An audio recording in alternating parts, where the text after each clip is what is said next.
السلام علیکم ورحمۃ اللہ وبرکاتہ۔ Welcome to my YouTube channel guys آج ریئیکشن کرنے والے ہیں جس ویڈیو پہ، اس کا ٹاپک ہے فیکٹس اباؤٹ ٹائم اینڈ قرآن، اور اس ویڈیو میں ساتھ ہی ساتھ حضرت علی علیہ السلام کا قرآن کے ساتھ کیا تعلق ہے، اور ساتھ ہی ساتھ اس میں قرآن کے معجزات بھی بتائے گئے۔ ویڈیو سٹارٹ کرنے سے پہلے آپ سب سے گزارش، چینل پہ نئے ہیں تو چینل کو سبسکرائب کر دیں، بیل آئیکن بھی پریس کر دیں، اور ساتھ ہی ساتھ شیئر کر دیں، اور ویڈیو پسند آئے تو لائک بھی کر دیں۔ تو چلیے ویڈیو سٹارٹ کرتے ہیں۔ اللہ کب سے ہے؟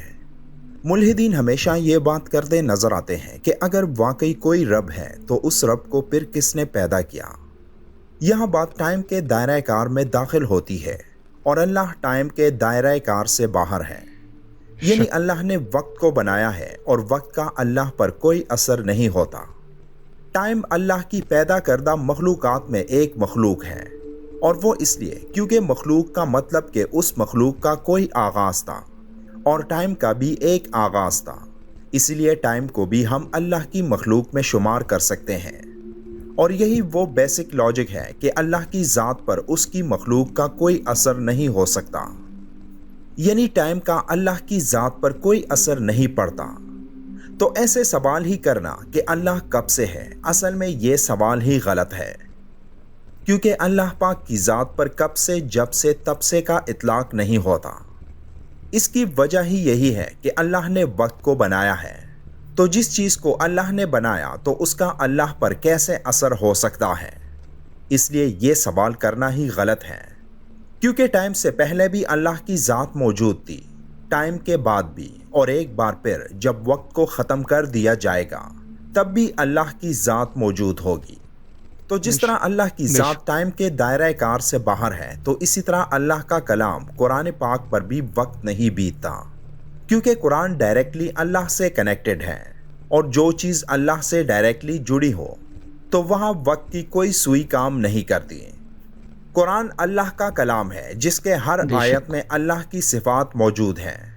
اور جو شخص بھی دل کی گہرائیوں سے قرآن کی ان آیتوں میں ڈوب کر اس کی گہرائیوں کو سمجھنے کی کوشش کرتا ہے تو اتنا اللہ کی ان صفات کا رنگ بھی اس پر چڑھتا ہے۔ یہاں اللہ کی خاص برکت کا نزول شروع ہو جاتا ہے، اور جس میں اللہ کی برکت شامل ہو جائے تو تب وقت کی سوئی کی رفتار اس چیز کے سامنے سست پڑ جاتی ہے۔ ایک فارسی صوفی شاعر اور مورخ جناب مولانا عبد الرحمن جامی نے اپنی ایک کتاب شواہد النبوہ میں لکھا تھا کہ حضرت علی رضی اللہ تعالیٰ عنہ گھوڑے پر سوار ہوتے ایک رکاب میں پاؤں رکھتے اور دوسرے رکاب میں پاؤں رکھنے سے پہلے ایک قرآن ختم کر لیتے۔ اب ہمارے چھوٹے ذہنوں میں یہ بات فٹ ہونا ایک مشکل کام لگتا ہے،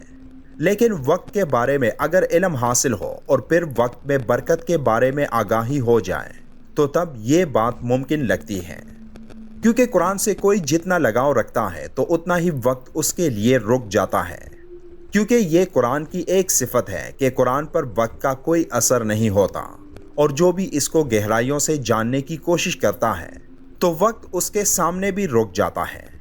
حضرت علی رضی اللہ تعالیٰ عنہ کا قرآن کریم کے ساتھ خاص تعلق کی وجہ سے آپ رضی اللہ تعالیٰ عنہ کا علم بھی بہت گہرا تھا۔ حضرت علی رضی اللہ تعالیٰ عنہ علمی اعتبار سے صحابہ کرام رضی اللہ تعالیٰ عنہ میں ایک خاص مقام رکھتے تھے، اور کیوں نہ رکھتے ہوں کہ خود نبی کریم صلی اللہ علیہ وآلہ وسلم نے آپ علیہ السلام کی علمی شان بیان کرتے ہوئے آپ علیہ السلام کو علم و حکمت کا دروازہ فرمایا ہے۔ چنانچہ ایک جگہ آپ صلی اللہ علیہ وآلہ وسلم نے فرمایا کہ میں علم کا شہر ہوں اور علی اس کا دروازہ ہے۔ ایک اور جگہ آپ صلی اللہ علیہ وآلہ وسلم کا ارشاد ہے کہ میں حکمت کا گھر ہوں اور علی اس کا دروازہ ہے۔ حضرت علی رضی اللہ تعالیٰ عنہ نے فرمایا، مجھ سے قرآن کریم کے بارے میں پوچھو، بے شک میں قرآن پاک کی ہر آیت کے بارے میں جانتا ہوں کہ وہ رات میں نازل ہوئی ہے یا دن میں، ہموار زمین پر نازل ہوئی یا پہاڑ پر۔ اب قرآن کی ایک صفت ٹائم لیسنس بھی ہے کہ قرآن کے مقابلے میں وقت سکڑ جاتا ہے۔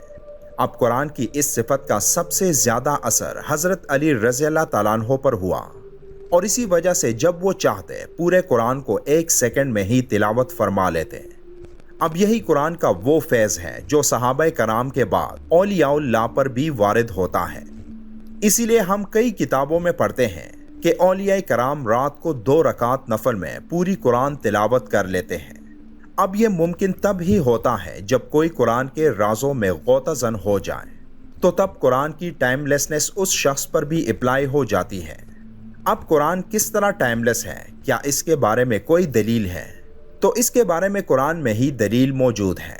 قرآن کی سورہ نمل میں حضرت سلیمان علیہ السلام کا واقعہ موجود ہے، جب حضرت سلیمان علیہ السلام نے اپنے درباریوں سے فرمایا کہ کون ہے جو ملکہ بلقیس کا تخت میرے پاس لے آئے۔ ملکہ بلقیس کا محل حضرت سلیمان علیہ السلام سے کئی ہزار کلومیٹر دور تھا۔ تو آپ علیہ السلام کے درباریوں میں سے ایک جن کھڑا ہوا اور کہا کہ آپ علیہ السلام کی نشست سے کھڑے ہونے سے پہلے میں وہ تخت آپ علیہ السلام کے پاس لا سکتا ہوں، لیکن حضرت سلیمان علیہ السلام نے اس جن کو اجازت نہیں دی۔ اس کے بعد آپ علیہ السلام کے دربار میں ایک انسان کھڑا ہوا جس کا ذکر قرآن کی سورہ نمل کی آیت 40 میں اس طرح آیا ہے کہ اس نے عرض کی کہ جس کے پاس کتاب کا علم تھا کہ میں اسے آپ کی بارگاہ میں آپ کے پلک جھپکنے سے پہلے لے آؤں گا۔ چنانچہ پھر جب سلیمان نے اس تخت کو اپنے پاس رکھا ہوا دیکھا تو فرمایا، یہ میرے رب کے فضل سے ہے تاکہ وہ مجھے آزمائے کہ میں شکر کرتا ہوں یا ناشکری، اور جو شکر کرے تو وہ اپنی ذات کے لیے ہی شکر کرتا ہے، اور جو ناشکری کرتا ہے تو میرا رب بے پرواہ ہے۔ قرآن میں اس شخص کا نام نہیں لیا گیا، لیکن مختلف تفاسیر میں اس کا نام آصف بن برخیا لکھا گیا ہے، جس کے پاس اس وقت حضرت سلیمان علیہ السلام کی شریعت کے مطابق کتاب کا علم تھا، جس نے آپ علیہ السلام کے پلک جھپکنے سے پہلے ملکہ بلقیس کا تخت آپ علیہ السلام کے سامنے حاضر کر لیا تھا۔ اب اسے ہم ایک کرامت بھی کہہ سکتے ہیں جو اللہ اپنے برگزیدہ بندوں کو عطا کرتا ہے، لیکن اس آیت کے شروع میں اللہ نے فرمایا کہ وہ انسان جس کے پاس آسمانی کتاب کا علم تھا، تو یہی وہ وجہ تھی کہ اللہ کا کلام جس پر وقت کا کوئی اثر نہیں ہوتا، تو اس کی وجہ سے اس انسان کو 1 سیکنڈ بھی نہیں لگا اور ملکہ بلقیس کا تخت حاضر کر لیا۔ اللہ کے کلام کی ٹائم لیس ہونے کی گواہی خود اللہ نے قرآن میں دی ہے، اور یہی وہ وجہ تھی کہ حضرت علی رضی اللہ تعالیٰ عنہ 1 سیکنڈ میں ہی پورے قرآن کی تلاوت فرما لیتے تھے، اور یہی وہ فیض اور برکت ہے جس کی وجہ سے اولیاء کرام نہایت کم وقت میں پورے قرآن کی تلاوت کرتے ہیں، اور نہایت کم وقت میں وہ کام بھی کر لیتے ہیں جو عام انسان کو کرنے میں سالوں لگ جاتے ہیں۔ تو یہ تھی ویڈیو گائز، اب بتائیں کہ ویڈیو کیسی لگی آپ کو، اور اسی طرح کی معلوماتی ویڈیو دیکھنے کے لیے ہمارے چینل سبسکرائب کریں، بیل آئیکن دبائیں، اور ویڈیو کو پسند آئی ہو تو لائک کر دیں۔ ملتے ہیں نیکسٹ ویڈیو میں، تب تک کے لیے اللہ حافظ۔